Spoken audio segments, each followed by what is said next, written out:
Foi. Olá pessoal, tudo bem? Meu nome é Alexandre Raman, sou médico otorrino. Hoje estou aqui com um grande amigo, Dr. Silas Barbosa, que ele é infectologista e radiologista do Hospital Emílio Ribas. E a gente vai fazer umas perguntinhas para ele hoje. Como é que você está, Silas? Tudo bem, vamos lá. No meio dessa epidemia, essa loucura que está atingindo o mundo inteiro. É, legal. Assim, as pessoas ficam me perguntando algumas coisas, mas eu acho que o Silas tem uma experiência melhor para falar sobre isso. A primeira coisa, assim, o que é um vírus? O vírus é um pedaço de proteína, né, que é viva e necessita de uma célula. Então ele invade uma célula de um animal ou do homem, né, para poder se replicar. Porque a função do vírus é só sobreviver, então ele quer se replicar. Então ele se utiliza de uma célula, dos mecanismos de reprodução das proteínas dentro da célula para se perpetuar. Sei, legal. Então deve ter vários tipos de vírus, não é isso? E o coronavírus é um dos tipos de vírus. É um dos tipos de vírus, né? Existem vírus DNA, que tem a hélice do DNA completa, e RNA, que é só um dos filamentos do DNA. O coronavírus é um vírus RNA, é um vírus mais simples, sim, se você pensar. Recoberto, ele tem o formato esférico e é recoberto por uma camada lipídica, né? Uma camada de gordura, né? E essa camada de gordura tem umas espículas assim, que quando você olha no plano bidimensional, dão a impressão de um círculo com um monte de coisinhas assim, então uma coroa. Então coronavírus, é por isso o nome. Sim. Agora ele é um vírus respiratório, que acaba afetando a parte respiratória do pulmão, e a gente lembra do H1N1, que há alguns anos atrás estava todo mundo preocupado com isso. Tem diferença do coronavírus para o H1N1? Tem bastante diferença, né?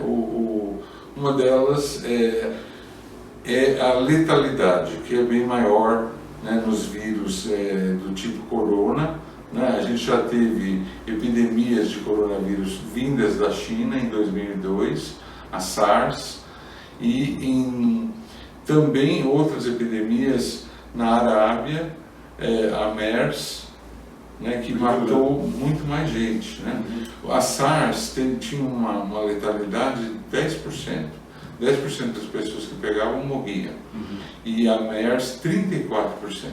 Era mais agressivo. Mais agressivo. A SARS, SARS-CoV-2 ou Covid-19, tem uma letalidade calculada em torno de 2 a 3%. É o que se sabe agora, porque a epidemia não acabou. Sim. Então só no final vai dar para fazer as contas. Fazer a conta direito.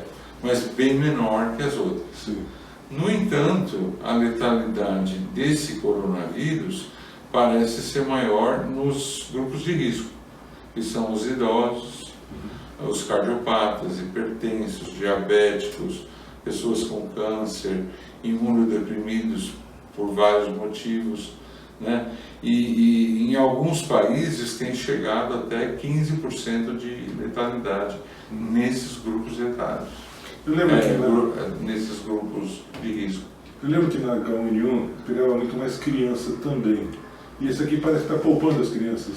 Exato, as crianças parecem não imunes, mas elas devem ter um quadro, não se sabe ainda, mas devem ter um quadro muito leve, são carreadoras do vírus, né? Elas ficam levando para os avós, trazem para casa para a gente, né? Mas elas mesmo desenvolvem muito pouco sintoma e não tem casos de morte em crianças. Legal. Tem vacina para coronavírus? Vai ter em breve, porque nunca se conseguiu evoluir tanto, avançar tanto, né, em termos de produção de vacina como tem acontecido com o coronavírus. Então vários grupos dos Estados Unidos, na França, na China, no Japão e até no Brasil estão tentando desenvolver uma vacina efetiva. Só que depende de teste, né, teste em humanos. Já está sendo feito nos Estados Unidos. Já tem gente tomando vacina lá. Mas só daqui a um ano vai estar comercialmente disponível e vai se ter certeza se ela funciona ou não. Tá. Como é que eu sei que eu estou com coronavírus? Quais são os sintomas que eu vou apresentar? que se eu for no médico ele vai me dizer assim, você deve estar com coronavírus? O primeiro fato é você estar no meio de uma epidemia. É um bom motivo. É um bom motivo, né? De a gente ficar assustado e de ter, na verdade, sintomas que muitos outros vírus respiratórios que aparecem agora no hemisfério sul, no Brasil, na época de inverno, aparecem também, inclusive H1N1 e outros coronavírus mais bonzinhos que já circulam no nosso meio, né? E vários outros vírus respiratórios. E os sintomas são febre alta, baixa, ainda não se tem certeza de qual seria o padrão, né? Vamos definir o que é febre alta. Febre alta, acima de 38 graus. 38 acima do que? E febre baixa, febrícula, como a gente chama, né? 37 a 38 graus, né? Aquela sensação de estar quente, né? Só febre? Febre, tosse seca, não produtiva, sem catarro, aquela tossinha que dura vários dias, né? E o sintoma, esses são sintomas respiratórios altos das vias aéreas superiores.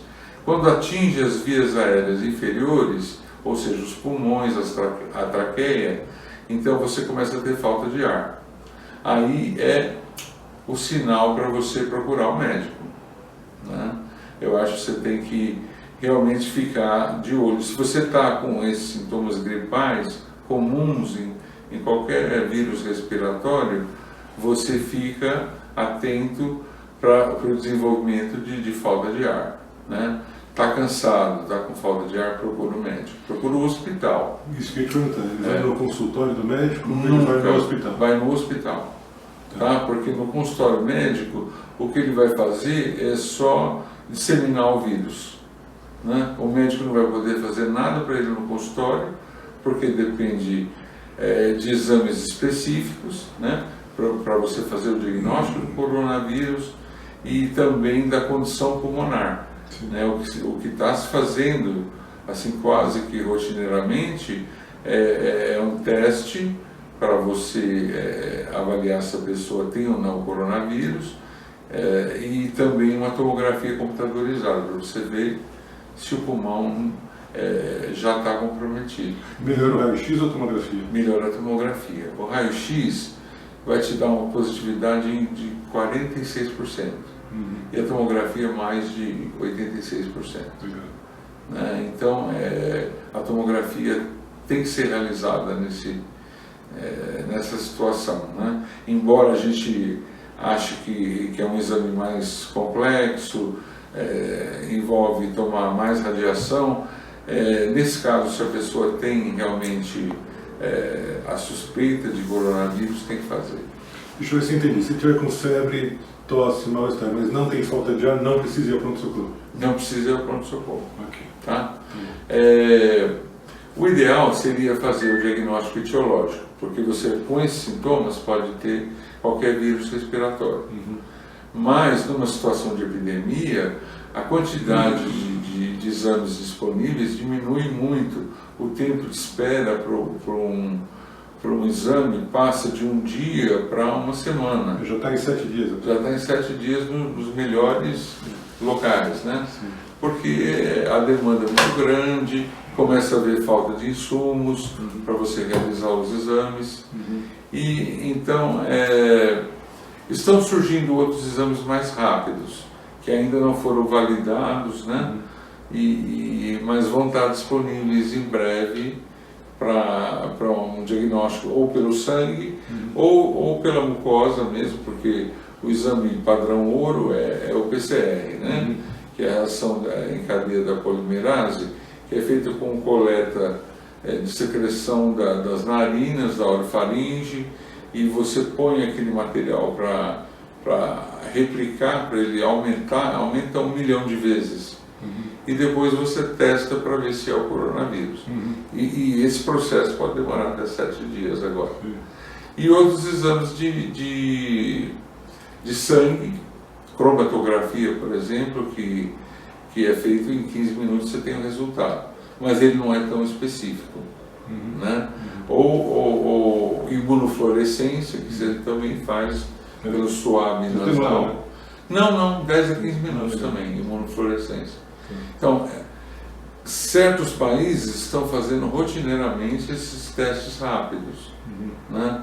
Porque eles vão atrás dos contactantes da família para ver se mais alguém tem a doença, né? E dessa maneira bloqueiam melhor a epidemia. Vamos falar um pouquinho de período de incubação. Isso é um assunto meio controverso. Qual é o período de incubação do coronavírus? Então, o período de incubação tem sido relatado de 2 até 27 dias. É um período... Quase um mês. A realidade é que não se sabe. Agora, a média a gente sabe, são 5 dias. 5 dias em média? Em média, são 5 dias. Então é bem rápida. E como é que faz a transmissão do vírus de uma pessoa para outra? De uma pessoa para outra. Através de gotículas de saliva, né, que são expelidas na tosse, no espirro, na fala, né? E essas gotículas podem atingir diretamente a pessoa, se você tiver a menos de 1,5 metro, 2 metros, ou pode se depositar em superfícies, né, em objetos que a outra pessoa vai passar a mão e vai levar a boca, o olho, coçar o olho e também vai ser contaminado. Ou então, não posso, estou com coronavírus. Você está com febre? Não estou com febre. Ou então, você pode se contaminar através de objetos, né, que sejam contaminados, por exemplo, telefone celular, maçaneta, corrimão do metrô, do ônibus. Corrimão da escada rolante do shopping. Do shopping, pega. Por quê? Porque o vírus, ele sobrevive no ar, em suspensão, durante mais ou menos 3 horas. Isso. Né? Tá certo, ele está numa gotícula de saliva, a tendência é cair e ficar no chão ou se depositar numa superfície. Né? Num pedaço de papel, que é poroso, vai absorver a saliva e vai secar em torno de 24 horas. Numa superfície metálica ou plástica, até 3 dias. Esses são alguns estudos que têm sido feitos de viabilidade do vírus em meio ao ambiente. Na roupa também, a roupa é porosa, é como papel. Né? Então pode ficar 24 horas na roupa. Aquela história de espirrar como Batman ou como vampiro, assim, não vai ficar na roupa, não vai ficar tudo contaminado. Onde você encostar a roupa vai contaminar. Essa é uma situação excepcional, né? Você não deu tempo de você achar um lenço de papel. Isso aqui não é melhor? Exatamente. Lenço de papel é a melhor coisa. Você espirra, joga fora, descarta com segurança, lava a mão. Né? Esse é o proteção. Não podendo lavar a mão, álcool gel. Álcool gel funciona muito bem, é 70%, e é o que deve ser feito nessas situações, que você não tem uma pia e não tem como lavar a mão. Né? Quantas vezes eu posso usar álcool gel por vez? Então, 2 a 3 vezes tem que ser intercalado com lavagem das mãos. Porque vai criando uma película aqui, que a próxima vez que você passa o álcool gel, o álcool se difunde para toda aquela gelatina que está depositada aqui. Sim. E acaba não destruindo o vírus. Perde a efetividade. Perde a efetividade. Então você tem que lavar, tirar aquela gelatina da mão. E tem vários vídeos aí na internet mostrando como se lavar a mão, né? Tem que se lavar a mão eficientemente, né? Assim. Como é que a gente lava a mão eficientemente? Não, assim, as palmas 10 vezes sempre, cantando parabéns, né? Parabéns. Parabéns a você, assim, olha, passando entre os dedos, assim, aí os dedos individualmente, né?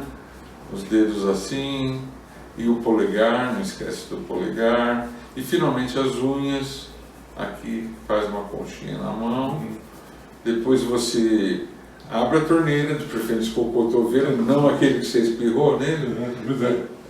Pois é, então não é bom, né? Era uma situação realmente excepcional, né, o cotovelo.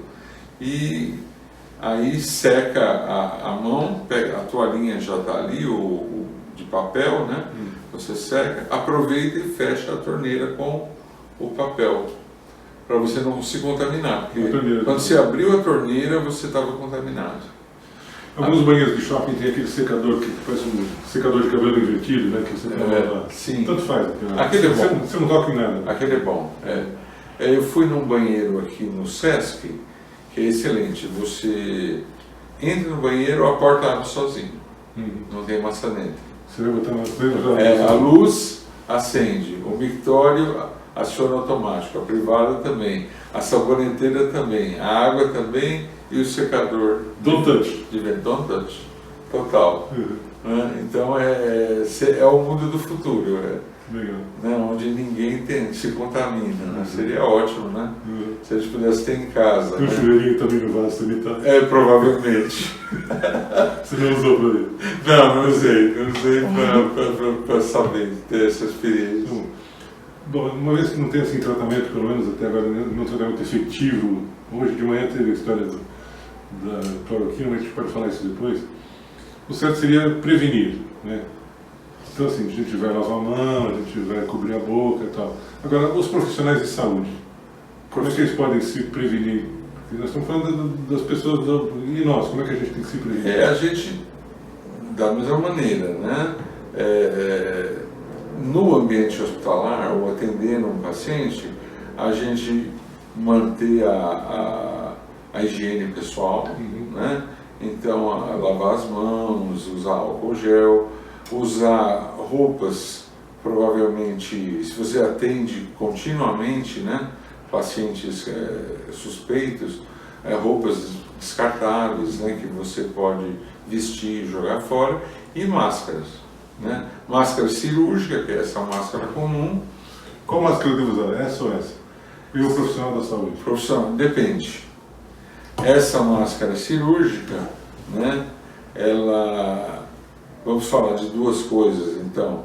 Ela é de uso único, né? Usei uma vez, né? Coloquei a máscara, eu infectei isso aqui. Então a outra pessoa soltou as gotinhas de saliva e elas vieram parar aqui. Eu não posso abaixar assim e colocar novamente. Eu vou me contaminar. Né? Então, máscaras são de uso único. Usou, tirou, tem que usar. Pega outra. Fica descartável. Descartável.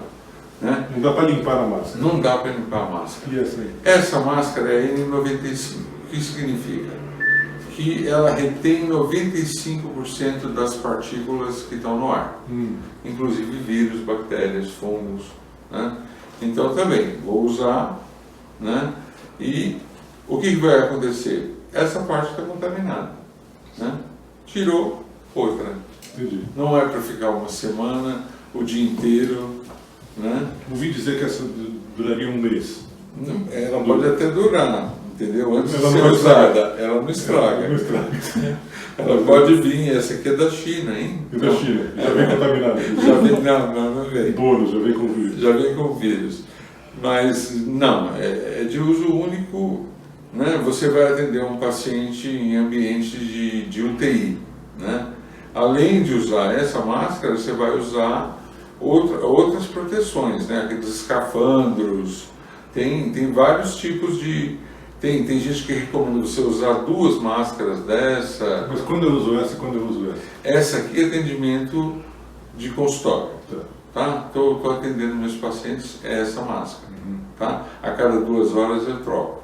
Vou fazer um procedimento. Essa é mais efetiva no ponto de vista de filtragem. Filtragem, e ela também se adequa melhor ao rosto. Mais anatômica. É mais anatômica, ela fecha direito. Inclusive ela dá uma sensação de claustrofobia, né? Para quem não está acostumado. Para os clínicos é mais difícil, para os cirurgiões é mais fácil. Está acostumado com essa daqui. Mas essa aqui incomoda um pouco. Uma sensação de sufoco. Porque ela veda justamente, ela veda melhor, né? Então você tem menos chance de contaminação. Né?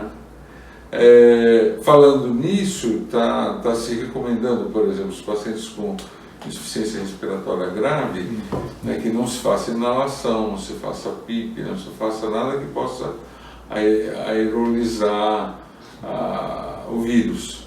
Né? Então você já parte para uma intubação precoce, que é melhor para a evolução do paciente e também evita que a equipe médica, né, seja contaminada. 1 em cada 5 médicos foram contaminados na China.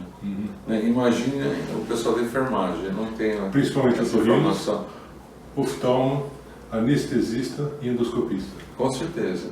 Né? Tem contato mais próximo. Mais próximo, né? Faz parte da profissão, né? Faz parte de chegar perto. Então, eu acho que a gente tem que se proteger dessa maneira, né? E uso único, por favor, não aceitem trabalhar com uma máscara por dia ou por mês, né? Exijam material adequado, porque... Isso é EPI, não é? É EPI. Tá? Equipamento de proteção individual, EPI. E por isso a gente arrisca nossas vidas. Você até fez uma postagem hoje, né?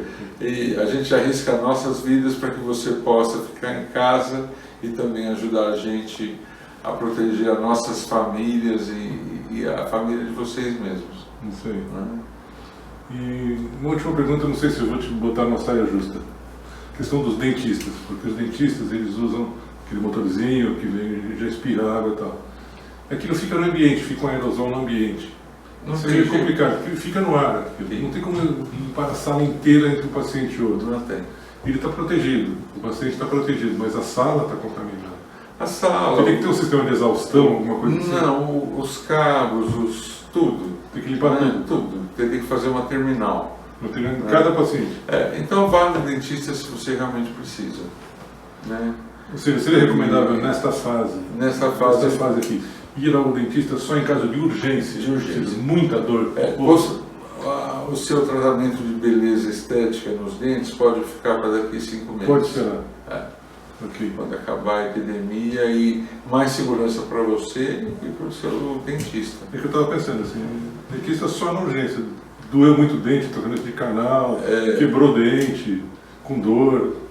Situações bem específicas. Tratamento de rotina, não. Sim, não. Se der para mediar, melhor. Melhor. Como tem sido feito nos exames eletivos, nas cirurgias eletivas, sim, né? Tá tudo sendo postergado, deixado para depois. E a questão da cloroquina? A gente usa cloroquina há muitos anos para malária, né? E agora os estudos mostraram que dá para usar também para o coronavírus. Isso saiu hoje, o FDA americano liberou hoje. Como é que a gente pode usar? Você recomendaria usar? Como é que precisa de uma autorização especial da Anvisa? Porque não está na bula, aquela coisa de off-label. Existem protocolos do Ministério da Saúde, né? Protocolos que estão sendo feitos aí por várias entidades, mas o Emílio Ribas é o hospital de referência. E eu acho que é uma decisão médica, né? Não é uma decisão administrativa ou política, né? Se existem trabalhos que dão suporte ao uso e realmente indicam que a cloroquina é benéfica, eu acho que deveria ser usado. Essa é a minha opinião pessoal. E eu acho que vão utilizar. Já está sendo utilizada na China, né, nos Estados Unidos e na França, e com ótimos resultados, né? Diminui o tempo de doença e zera a carga viral em 75% dos pacientes em 6 dias. Legal. Então me parece bastante promissor. Né? Tem algum caso no Emílio Ribas? De pacientes, você disse? Nós temos 2 pacientes entubados e 4 pacientes em enfermaria. Né? E algumas dezenas, talvez centenas, de pacientes do pronto-socorro que buscam a gente para diagnóstico e são orientadas, colocadas em quarentena, é coletado o exame, e então está cheio já está começando a encher. E enquanto não encher as enfermarias e utilizar todos os respiradores, a gente está tranquilo. Na semana passada o pessoal falou em coisa de, falou em 45 mil casos nos próximos dias, não sei o quê. É possível. Você acha possível? É possível. A epidemia, lembrar que o Brasil é continental, né? Que nós temos costumes e cidades muito diferentes. Então nós vamos ter uma epidemia multicêntrica.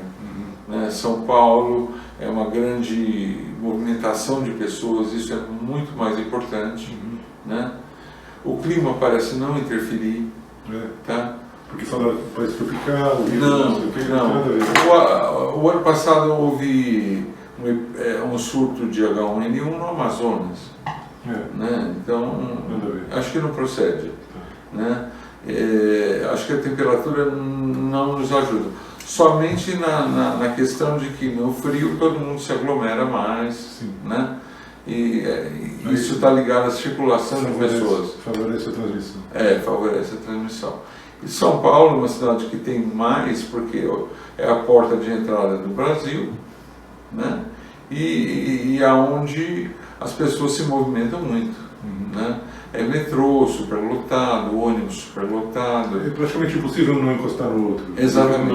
Não dá para manter um metro. Não dá para manter. No metrô não tem como. Não tem de como. pico não dá. Não tem. Não dá. Nenhum horário. Você vai sair, você esbarra em alguém. E até na Barra, no Catraca. Evitar transporte público. Né? Foi liberado o rodízio, quem tem carro, anda de carro, quem não tem, possivelmente pode trabalhar em casa, quem não tem jeito, não tem jeito. Né? Usa uma máscara dessa, diminui, não é a melhor coisa do mundo, mas vai diminuir um pouco a possibilidade de você contagiar alguém e também ser contagiado. Não muito efetivo, mas é o que podemos fazer nessa situação. É o que temos. É o que temos para hoje. Para finalizar, você acha que a situação é de tranquilidade, é de medo ou é de pânico? Em relação à população, eu acho que poderia ser melhor explanado o que vai acontecer, né, realmente, né? Ou quais os possíveis horizontes que a gente vê. Né? Os cenários podem ser realmente de uma epidemia aguda, que é quando você tem um aumento de casos assim abrupto e logo ela cai e termina. E nisso o que acontece? Muita gente tem que ser atendida ao mesmo tempo, vai morrer muita gente. Mas a mortalidade é alta. Né? É alta mortalidade. Ou o que está sendo feito? Isolamento, põe as pessoas em casa, o vírus vai se disseminando devagar, essa curva passa a ser mais assim, então os meios que você tem para atender essas pessoas são mais suficientes ou menos insuficientes, então vai morrer menos gente.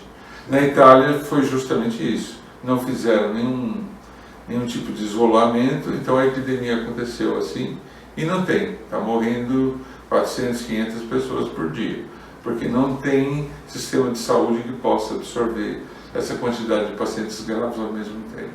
A questão do achatamento da curva, né, pessoal? Vamos achatar a curva. Na medida que você achata a curva, ela fica mais longa também. Fica, é o mesmo número de pessoas que vão pegar. Ou seja, você vai esticar esse negócio por mais tempo, mas você tem mais condição de atendê-las. De atendê-las, exatamente. É uma situação melhor. Então. É uma situação melhor. Eu quero agradecer muito ao Dr. Silas Barbosa, infectologista e radiologista do Hospital Emílio Ribas. Você quer dar assim, a última palavra, assim, o que pode falar para as pessoas, para elas ficarem mais tranquilas, mas não ao ponto de ficarem relaxadas, isso não é nada. Qual o conselho que você dá para as pessoas? É uma situação, não é desespero, como você perguntou. Não é pânico. Não é pânico. Mas não é tranquilidade. Não é tranquilidade. Mas o medo não é bom?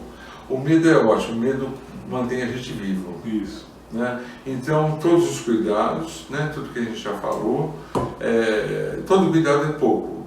É a hora de ser exagerado. Né? É a hora de fazer tudo aquilo que dá, porque a gente não tem certeza muito bem daquilo que funciona. Então faça, se você acha que é bom, faça, né? E siga as recomendações que estão sendo dadas e vai passar, tá? Cuidado com os idosos. Os idosos realmente são... A Europa está nesse grande problema, né? A Espanha, a França, o Reino Unido e a Itália, porque a pirâmide etária é invertida. Não é uma pirâmide. Não é uma pirâmide mais, né? É um bloco, né? Retângulo. É assim. E, então morrem muitos idosos, né? Então cuide dos seus idosos e deixar de visitá-los, deixar o contato pessoal, pode ser a salvação deles nesse momento. Não é falta de carinho. Não é falta de carinho. É excesso de cuidado. É excesso de cuidado e a gente faz com dor no coração. Legal.